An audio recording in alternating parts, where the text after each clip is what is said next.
This episode of Dakota Destinations is presented by Vern Eide Motoplex. You got it. Yep. Nice one. Nice fish. That's beautiful.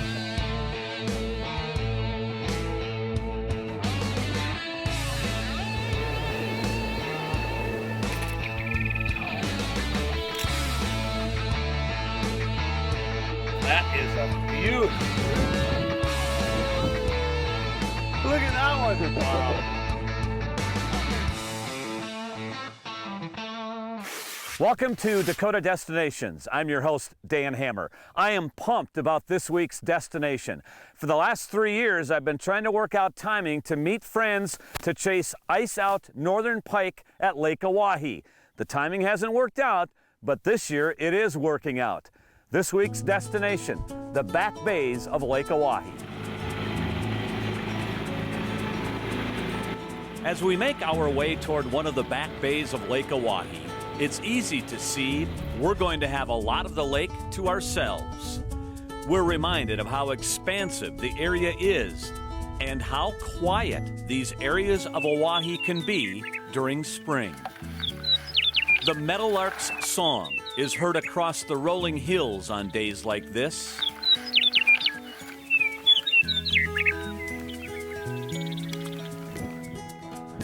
Our search for big northern pike is concentrated in these back bays, where the water warms quickly and where pike come to stage for the spawn. Used to be able to run that 800 in about 2 minutes. Friend Now, Chris Hall, with these boots and this dirt and an extra 60 pounds, Danny, I don't know. the communications director for South Dakota Game, Fish and Parks, is one guy who is making the most of the opportunities. The chance for taking big pike in the Oahe system is the best they've been in years. A high water event in 2009 and another 2 years later raised water levels, making for strong reproduction. And the growth rate in Oahe has been strong too, giving the lake solid numbers of pike in the 12 to 18 pound range. You've got this resource with these big fish. I like to catch big fish, whether it's a 10-pound walleye or a 20-pound northern. Whatever. That trips my trigger. So for this resource to be here and have such easy, quote unquote easy fishing where you're here hanging out with your friends and stuff, we're starting to see that pick up a little bit with people coming out in the spring and fishing them. You'll find most springtime pike fishermen on the shore, and that's where we set up. It's a pretty simple approach. Set out your herring, schmelt, or large live chubs, sit back, relax, and wait. The bait, though, is the key. Since the target is big fish, the bigger the bait, the better. This side we've got big sardines. I mean, basically, your little canned sardines you get in a can. These are big sardines that come in a bag. Both baits are frozen pretty hard right now, but they thaw out quickly. And you can see on this side, you've got a frozen smelt. Big, the bigger the better. You can't get these everywhere. And the important thing is, you want big baits, but if you can't get big baits, like a true fisherman, you use what you can. You can use the little smelt that you can find, just the edible ones in bags in just about any grocery store across the Midwest. We use big chubs later on in the season when the fish seem to want some movement. We'll also use like big herring or chunks of big herring even. And they're smelly. They give these big fish who are not very active just a big meal right in front of their face. They can just eat one thing and be good for a while. Also, what we found is when we're cleaning these fish, we're cleaning some of these smaller fish, even the 8 to 10 pounders, they're full of baits this size, whether they're small walleyes, whether they're perch. We've caught them full of salmon that are 8 to 10 inch salmon. So these fish are looking for something big and something really easy to get to. That being said, if you can't find them, use what you can get. Shoreline fishing on a warm, sunny day can be pretty darn good duty. Kick your boots off and relax. Fire up the grill, have a burger or a chicken wing. Save the neck for me, Clark. And then a fish hits, and the race is on. Oh, man. Give me a bait. Look at that.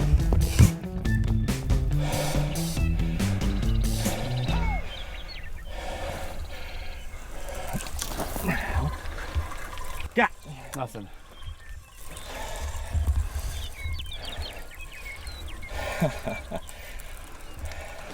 luck. Luck. We're getting bit, but the fish seem finicky. Time after time, the fish hits Gotta the be bait, kidding me. runs about 10 feet, and drops it. To start. Yep, that's right. I'll get the net. I'll get the wheelchair. With rods spread out over hundreds of yards, shoreline pike fishing can also be like a beach body workout. Racing towards struck baits that you hope end up being a connection with a big pike. You see it shoot up too? I was looking at it because I thought it was closer. I was just about to say, Jeff, does that look closer to the water to you? And it just, boom, straight up in the air. Chris, what about access to these back bays? Is there good access to a lot of them? Yeah, there is, Danny, by boat especially. There's a cool stat that Lake Oahe has more shoreline than the entire state of California. How about that? In the mid-90s, the Corps of Engineers owned all this land up until the mid-90s. Right. And our Governor Janklow worked with then Majority Leader Tom Daschle, Senator Daschle, and got all this transferred to game fishing parks. So basically, all these shorelines, everything you see is accessible by, public access. You can pull up in a boat and you can fish wherever you'd like. You can also get, say if you found a boat ramp, there's plenty of boat ramps up and down Oahe. You can get on there and you can wander as far as you'd like and fish any of these back bays. Sometimes it's a long walk, but there's a lot of places where you can get in. If you get creative, this is all open to the public, not only to fishing, but to hunting.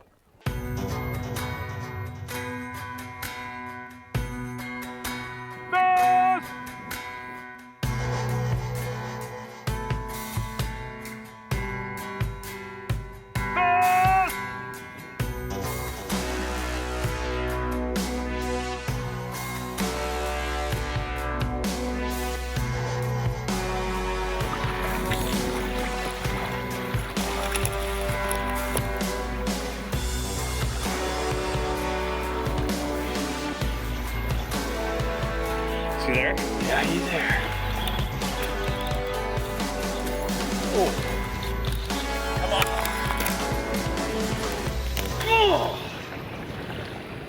Walleye is still king on Lake Oahe, but the Northern Pike resource here is a phenomenal resource, underutilized, isn't it? It really is, Danny. And this system, with the couple of high water events that we've had in the last 10 years, it's full of fish. When the water comes up, gives it this vegetation that gets flooded, gives pike an outstanding spawning resource. Yeah. And those fish have really responded. You're seeing this system right now is full of fish between 12 and 20 pounds. And that comes from having those high water events. Those fish get back in there. People just don't fish them. And that's why they call it fishing, not harvesting. We were close, but no connection. Coming up next, Yankton readies to host a World Archery Championship. Dakota Destinations on Midco Sports Network is presented by Vern Ide Motoplex. Dakota Destinations on Midco Sports Network is presented by Vern Ide Motoplex. Welcome back. Archery is one of the oldest form of sport we have, and it's still as popular as ever throughout the world. You might find it unique then that such a high-profile international sport would hold its world championships in a city in the Dakotas. But when you see the Yankton Archery facility that is hosting the World Youth Archery Championships, you'll see why. Here's Alex Heinert. When you think of host cities for international athletic competitions, Yankton, South Dakota is probably not the first place that comes to mind. And yet since 2008, this town of 15,000 on the Missouri River has become the place the world goes to determine the best of the best for one sport in particular. That sport is archery. And the reason this town has become a competition destination for the best bowmen and women around the world is obvious once you've seen the NFAA Easton Yankton Archery Complex, a state-of-the-art 55,000 square foot indoor and outdoor facility that's essentially the only one of its kind. The NFAA Easton Yankton Archery Complex opened its doors in 2008, and in the 7 years since, they've hosted 4 international archery competitions. They'll make it 5 this summer when they host the World Youth Archery Championships here in Yankton, South Dakota. The facility, which doubles as the headquarters for the National Field Archery Association, ended up in Yankton for a variety of reasons. Bruce Cull, the president of the NFAA, explains. We built this in 2008. And it was basically a whole system of the stars aligning, I guess, in the archery world. The really good part that came together, me being from here in Yankton and in the Midwest, and at that time being the president of the association, I worked with our great state of South Dakota to work an economic development package that was, almost too good to be true. So my organization voted to move here, and in the first initial stages, it was let's build a 4,000 square foot building and have our headquarters. That was the original plan, but the vision became much grander once an unexpected partner stepped in. The Easton Foundation, who has really been our biggest supporter for everything we've done here. Easton had looked at building training centers, of which we were the very first one. And once we had our headquarters built, they came in and said, yes, we'll give you a grant to build an indoor facility, a World Archery feeder field, and then it's kind of just been project after project getting us to where we now have 2 of the greatest Olympic archery fields, one of only 2 indoor 90-meter ranges. We've got field courses, 3D ranges, everything for the bow hunter. So we've pretty much got the whole package. As you could imagine, it didn't take much convincing for Bruce to agree to give us a tour of the facility.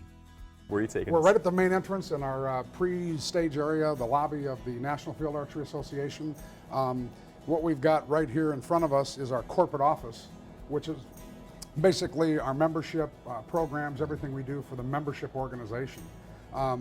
We've got a couple nice classrooms and training rooms. You see a couple hundred people in each one, and we utilize that for archery programs, hunter safety, bow hunter safety, different archery training, all the educational aspects of classroom work. So, and let's go on back here. Sure. We'll head back to the museum area. One of the big plans we had in the NFAA was, since our beginning in 1939, was to develop and start an actual museum that showed the history of our organization, and what it turned into was more of the history of the sport too. Do you want to talk us through some of the most unique items that you've got here? Yeah, in the museum? I think probably the most unique is this display of bows, which, for those that don't know, these are the original bows, which are the long bows, we call them.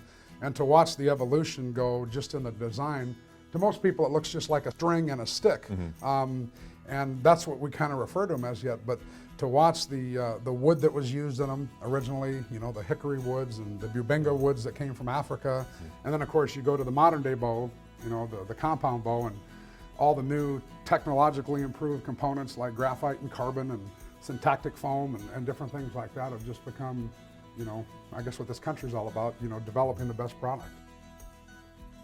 This one right here, you can see the gloss and just the design of this bow. That bow's got more angles and more unique pieces to it, and obviously it took quite a piece of wood to do that. Yeah. A long bow like this one, which is completely covered with rattlesnake. When you look at all that design, that's that's Mother Nature right there. There's kind of a neat bow right there. That's actually one of the bows that was used to make an attempt at the Guinness Book of World Records, which was flight, the distance. And there's a picture of the guy shooting it at the Salt Flats in Salt Lake City.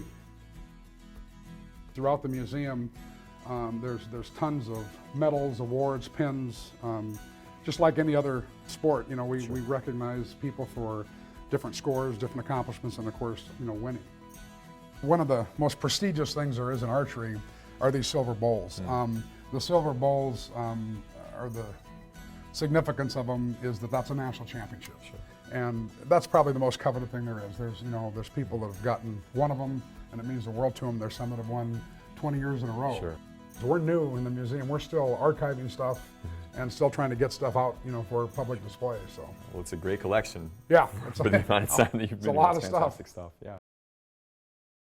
When we come back on Dakota Destinations, our tour of the Yankton Archery Complex continues, and we learn more about the upcoming World Championships.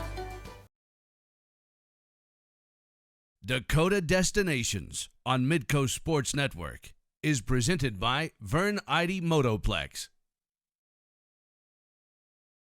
Now that you know the history behind the Yankton Archery Complex, it's time to see more of the facility with Alex Heinert, including a first-of-its-kind indoor archery range that's put Yankton on the world archery map.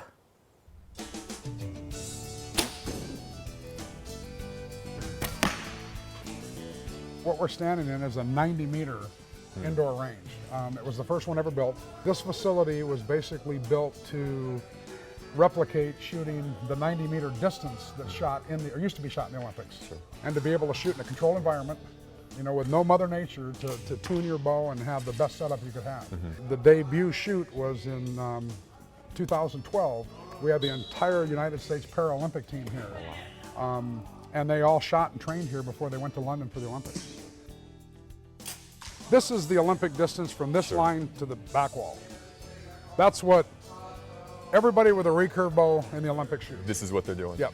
And how big of a target are we aiming for here? The actual total target, it's 122 centimeters. Okay. It's got a bullseye, you know, like this. Sure.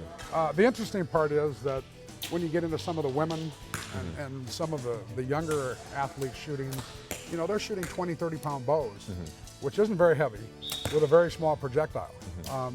So it's, you know, and wind, all the elements come into effect. So it's a long distance, very definitely. Yes, it is, and that's impressive that these kids can hit that from this. I mean, that's incredible when you really stand here and look down that direction and think about hitting that with the elements going on. Yeah, that's incredible.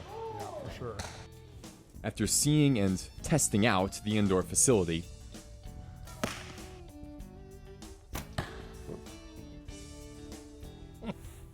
there's too much pressure. we moved outside to a bow hunter's paradise.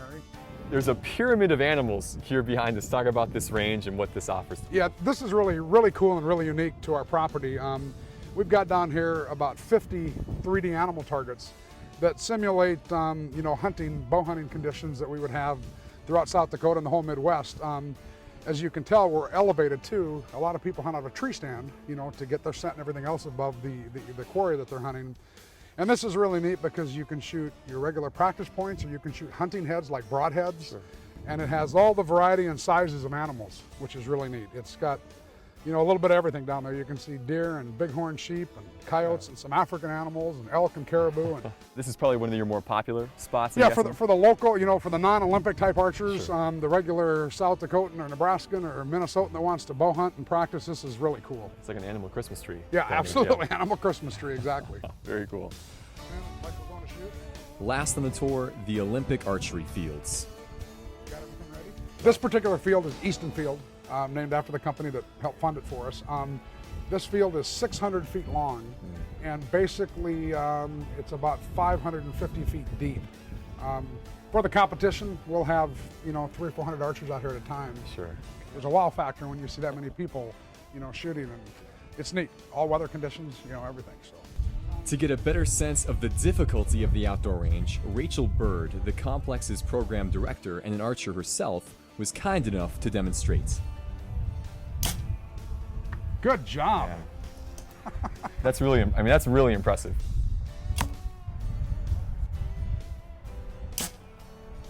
Good job. Whoa! That's still pretty good. I mean, just for being able yeah. to come out, not shooting the right type of equipment, really not really having any practice shots. I mean, right? Am I not right in this? Isn't No, that that's pretty absolutely fantastic? correct. Here's the example. When we talk about the gold, this is the gold right here. And when you shoot for the gold, that's what it's considered. This is scores 10, and then it's 9, 8, 7, 6, 5, 4, 3, 2, 1. Indoor is probably one of the best examples. We shoot this, and every professional archer shoots them all in there. But then we count the X as a tiebreaker. Well, now they shoot them all in there. So, you know, it's kind of the nature of the technology, the athlete, the training, you know, and the system they're using to score. Yeah, people just keep getting better Yep. and better, so they have to keep making it more difficult Yeah, too. absolutely.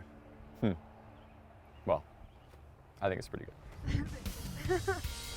Easton Field will be the main site for the upcoming World Archery Youth Championships, which are set to begin on June 8th. This tournament is approximately 60 countries, 600 athletes, several hundred athlete trainers and coaches, and then all the staff to go with it. So, we're going to have 1,000 people here from all those different countries. So it's really cool for South Dakota. It's cool for Yankton. Every eligible country is allowed to have 24 archers, of which 12 of them are compound and 12 of them are recurve. And again, half of those are women and half are boys, or boys and girls.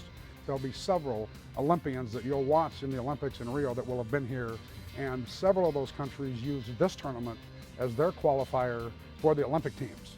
One of the neatest parts is that we have a South Dakotan in this tournament. Cole Federal is his name, from just south of Sioux Falls there, made the team. Cole is a regular here. He practices here. He has shot here and won several tournaments here, placed in other tournaments, but he's definitely an up-and-coming athlete. He's one to watch in this tournament. Whether or not Federal and the U.S. take gold, it's safe to say the World Archery Youth Championships will be another shot on target for Bruce, the NFAA, and most of all, for Yankton, South Dakota, the world's new home for archery. I think the one thing that this facility has done for Yankton is it's turned Yankton into another destination. We've always had the lake here as a great destination, but having this facility and a training center, I think that there's more and more people that are coming here, spending more time here, due to the facility, the coaching staff, and everything the whole area has to offer. It's just great to see, visions and dreams come true, and to see this facility was, an incredible dream. Yankton, South Dakota, an archery hotbed. Coming up next week on Dakota Destinations, a championship coyote caller and a bait dealer that has all family members on board. Hope to see you next week.